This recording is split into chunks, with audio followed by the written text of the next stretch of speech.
Hello guys, nice to have you again in front of the screen, and I'm very glad that I can host Chiara Cavadas from Brazil in Katowice on AI conference about the future. So maybe there is some future between Katowice and Brazil. On that AI ground, what do you think? Yes, probably, especially because most companies are targeting English markets instead of targeting Brazilian Portuguese markets or Polish markets. So we're sure in a equal disadvantage space, I suppose. Is it your first time in Poland? Yeah, it's my first time. Okay, what bad thing, what good thing? Okay. Good things, many things. People, of course, that's the best thing. The food is amazing. Okay, what's your favorite dish? I had, oh my God, I have no idea how to pronounce it. Like gnocchis, but with pierogi. Oh, that's amazing. Really? That tastes so good. That's always amazed me. Like, what? How much? Like, how bigger is the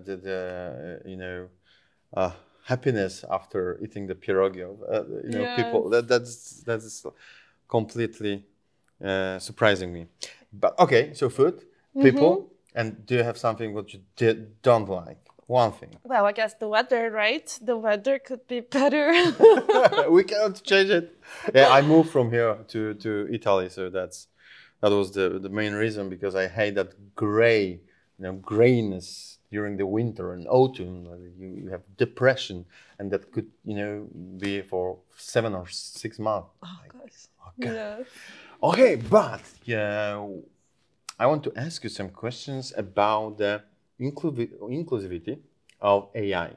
Like, is it a serious topic? Like, it's really that matter for that? Now we are on the early stage of developing the technology, which focus on doing, a lot of new stuff, producing the technology. That's what the most companies is interested in. And now you just came and say, okay, stop, guys. Inclusivity is a very important matter. And everyone say, why? So please tell me why. Well, there are many reasons why inclusivity is pivotal, crucial to AI systems. Actually, if AI tools learn from users' data, if we don't have diverse users, applying these tools, how can we make sure that the AI outcomes, since they learned from our data, are actually diverse and they are not just reiterating biases we have in society?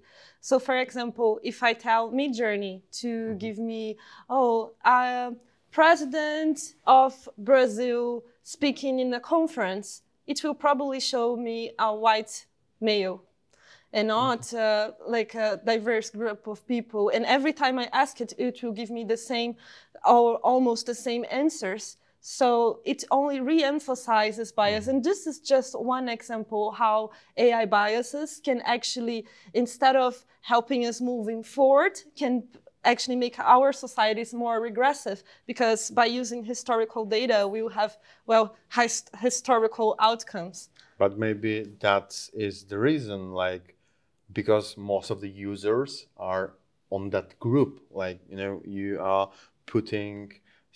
you're addressing something to your target group. Like, if the mainly users are, for example, the white men,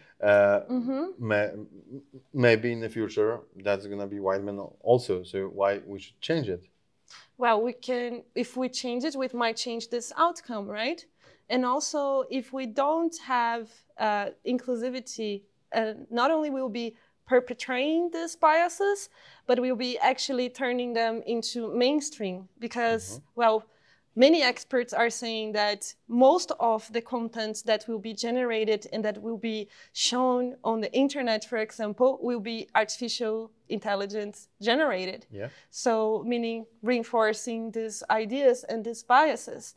And I must also reiterate that it doesn't only mean when we talk about inclusivity, it's not only on the output results, so diverse outputs that reflect diverse views of the world, but also on the design stages as well. So including people having diverse AI workforces can be extremely incremental in developing more advanced AI tools that don't reproduce biases and actually don't, if they're helping us making decisions, don't let us make the same bad decisions we've made forever, I guess. Okay, but please explain me, I'm the business owner from Poland, and I'm mostly focusing on, to earn some money, don't lose the money, and especially when we are talking about the new technology, it's risky. It's always risky, and it takes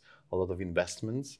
So for me, the better decision is to, move the money for something what can bring me the money on the first stage, not on that diversity,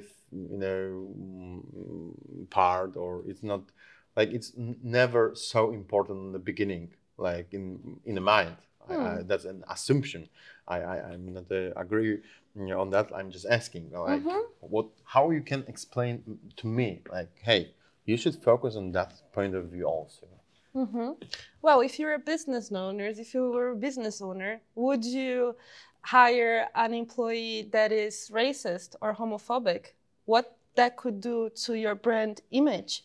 So it's actually a really great investment if you are a business owner to actually take these AI systems into, make them accountable for their results and how they produce these results, so you can actually create outcomes that are not prejudicial to your brand. So if we think them as employees, like we would not often emphasize employees that are not making justice to more people. Okay, but without that race thing, could you be more specific about that inclusivity? Like what is it like? Of course, in that AI space. Well, actually, we have been using the term equitable AI. Okay. And something that is equitable for me in Brazil might not be equitable for you in Poland, right? But for example, because in Poland are mainly white men, like it's hard to find, because we are not that diversity in a nation. So it's like for us it's normal, like if we generate pictures like that. Yes, but not only about we are talking about pictures, but also like text AI, or like how it summarizes the main. So let's give an example. Amazon they had actually changed that once they realized the AI system they were using was doing that. They had AI systems for helping HR to hire new employees. And the AI system, through historical data, has learned that men were usually picked up for higher payments or higher levels in the hierarchy of the company. So when the AI system learned that, it started actually selecting only male candidates to this higher degrees. And this can happen in any kind of decision making. If we keep going with the same decisions we've made before, we will just have the same results. But maybe how to avoid the risk of misinterpreted, because maybe it's not about just male who can have that kind of job, but maybe it's just one part of the data, and the other part of data is because of competence of that group. Yeah. So how to avoid that risk of the mistakes? And we just say, no, the AI is neutral. Yeah. Well, in this case, they had removed the gender from the candidates, so the AI systems could not access the gender of the candidates. So this is one way to tackle it. But of course, in order to produce more equitable AI systems, in other words, systems that can actually promote inclusivity, justice, there are several best practices that we can actually apply, not only as AI businesses, but also users. So, for example, starting with accessibility, making sure people from across every level can have access, if they want to AI tools, meaning, for example, AI tools that have accessible pricing models. So people from any socioeconomic status can actually access them. So, for example, having different prices for Poland, different prices for Brazil than they would practice in the US, for example. Also having AI tools that can also provide access to people with disabilities. So having inclusive design, and there are many features that can be included in order to provide that. And finally, cater also to people with varying techie savviness levels. So it's not only about people like us, which are AI enthusiasts, but also like how can we make more people have access to that by training programs, training modules, video tutorials. So is it necessary? Like why we should do that? This is extremely necessary, not only because we can include more people and not raise inequality, because we know AI is an advantage, right? And we already live in a very extremely unequal world. So in order to reduce these inequalities, if AI is already here, it better be accessible to more people, just like internet or running water. And by making these tools more accessible to more people, we not only, serve these underserved communities, but we actually start training and inputting data into these AI systems that are more diverse. So the outputs will be more diverse as well. And this is just the first stage, this accessibility. The second stage is that AI tools should be transparent. And what does that mean? It means that us users should be able to understand how the technology works. Because if we don't understand the technology works, how can we make these companies accountable? You know what I mean? Yeah, of course. But I'm using the aeroplanes a lot, but I still don't understand how they works. But I can use it. Yeah, but if you want to understand, there's readily accessible information that makes you feel more safe to use airplanes. Okay. And if more people use airplanes, the user experience can be improved as well. So actually transparency is pivotal for us as users and businesses to make them accountable. If not, I feel that if we don't start thinking about diversity, inclusivity, and fairness in these systems, we will probably regret later. Just like, for example, we were not thinking about what oil consumption would do to our world in terms of global warming, for example. And AI tool may have unintended consequences that we are not aware of. So we better take action before we go to a direction we don't want to. How to make that action? What's your plan for that? Well, apart from accessibility and incorporating more accessibility into these tools throughout transparency, also advocating for users to have control over their data, meaning we can not only access our data, but we can remove if we want to, we can edit if we want to, we can sell it if we want to, because if users have control over their data, they will trust AI systems more, they will use it more, and if we use it more, they can improve. And of course, having diverse workforces in AI is also important. So AI designers, feedback loops that incorporate diverse groups into the conversation is also important. And also, finally, output monitoring. So tracking the results of the AI tools. What are these AI tools actually producing? So for example, Midjourney, at their early stages, they have quickly figured out that the images, that a lot of images that users were created were actually child pornography. And because they have tracked the users, they were tracking what users were actually showing, they could tweak their algorithm. So every time, if you try to use Midjourney to depict a child, for example, any child, it doesn't matter the context, you cannot. No. Yes, so it avoids child pornography with that measure. And if we track these biases or these unintended consequences, we will be able to hopefully change the systems to a different direction. So we are talking about a lot of control. Like we need to make a lot of control on that. Is it?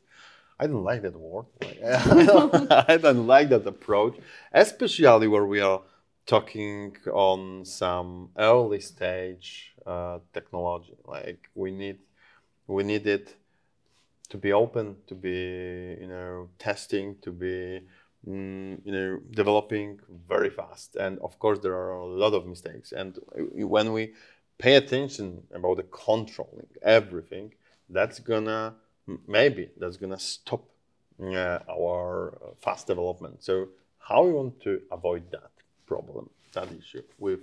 Well, I am on the side that we should not be moving so fast with AI technology, even though I'm here and I'm a speaker on AI, I'm an AI researcher. Well, because... you just, sorry, but you just mentioned about the global warming. We are fighting with, we've got 8 billion people in the world. There are so big issue in the world, and we know that we have limited time to solve it because there is like what are the prediction about the future of the world. So we really need help.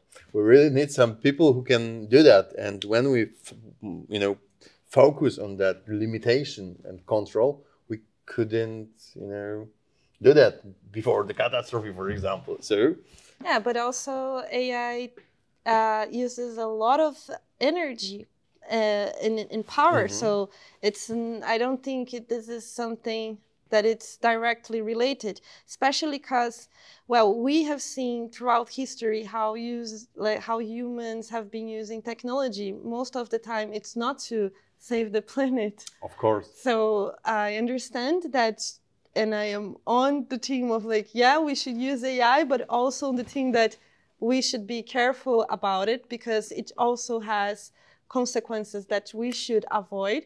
And so I think it's imperative that regulations are broadly discussed because if not, it might be too late. And if it moves as fast as it's moving, and if it moves as unequally as it's moving, we will only raise more inequality and poverty. I don't think, or diminish jobs, for example, or raise competitiveness against countries. Like some countries will be and are already much more evolved in terms of technology than others, which will just raise, inequality, but also all the other aspects that comes with inequality that affects all of us, regardless of where we're from or our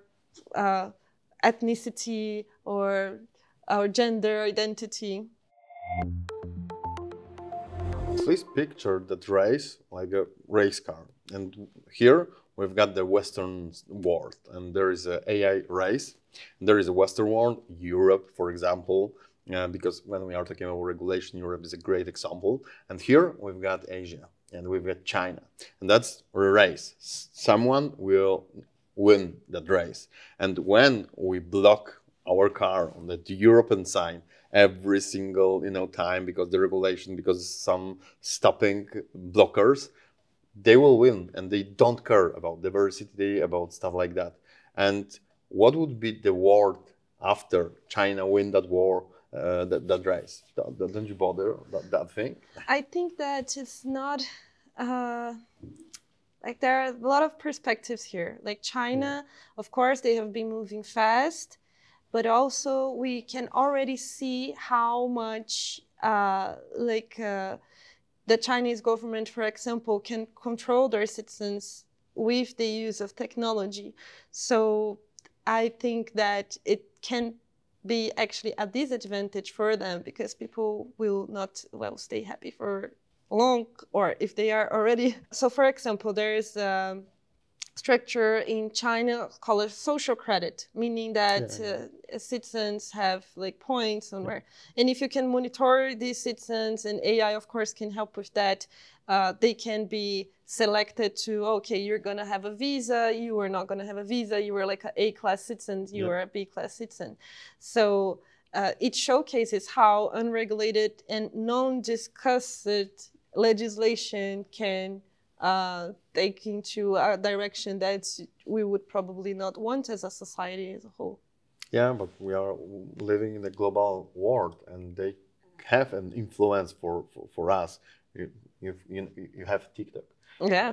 Okay, that's one example, and there are so many like another part of software, product, services, what they provide, and it would be affected by that kind of approach of AI, China's approach of AI, and they are not that ethical. They are developing that technology besides that whole ethical system of the Western civilization. So do you think it's gonna, like, what is your prediction about that? Like where we meet with our approach of that, for our, I say, Western European civilization and that Asian way of thinking?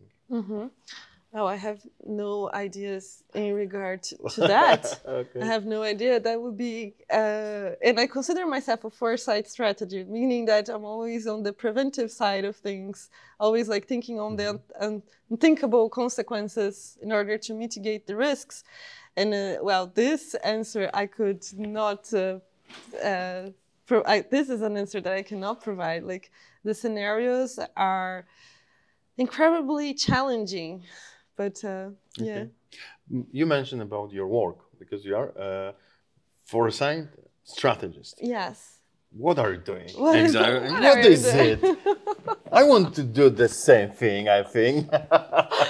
Well, Foresight strategy is about being proactive instead of being reactive, meaning that what I do on the daily basis is like hear out perspectives from innovators, trendsetters, and also search for emerging technologies, just like AI applications, for example, and understand how these emerging behaviors and these emerging technologies can actually play out into future scenarios. And when companies understand future scenarios, and I'm not I cannot predict the future, but I can create a lot of more reliable scenarios. We can actually understand how we can mitigate negative consequences and power on opportunities if we are well aligned with emerging behaviors and emerging technologies as well. Interesting. I will apply to your company. It's very interesting. Okay, so at the end, I always ask this question. We are in 2033. So next year, because we are aware that the speed of developing that technology is high. So from your perspective, privately and a little bit professionally, please tell me how you see that, where we can, where we will meet at the end of the next year. Where will be the technology? Where will be the AI technology, in your opinion? Well, I believe that technology moves much faster than human behavior. So although we have increasingly and exponential technologies, we have linear human behavior. So meaning that it really doesn't matter we have all this technology if people cannot access and use it. Yeah. So probably next year we will be AI nerds who are using co-pilots, which are using, well, a bunch of new emerging technologies, but most of people will not be even aware of them, but will still be affected by them, which, of course, we might imply that increasing inequality might be something, but also developing new roles and new jobs will also be like something to be looking at. And well, your question is very broad because we can think about how we'll be in terms of educational institutions, on what a museum will look like with the power of AI. But it's a very interesting topic. But in summary, I believe that technology moves much faster than human behavior. So thank you very much, and I hope that that point of view, where we start from, that inclusivity, will be the very important part of discussion, because there are so many different point of view of AI, and I think we shouldn't underestimate it. That's one. Yes, better be proactive in that terms. Proactive is our keyword now. Yes. Thank you. Thank you and so much. Thank you guys for being here. See you in the next episode. Ciao. Ciao.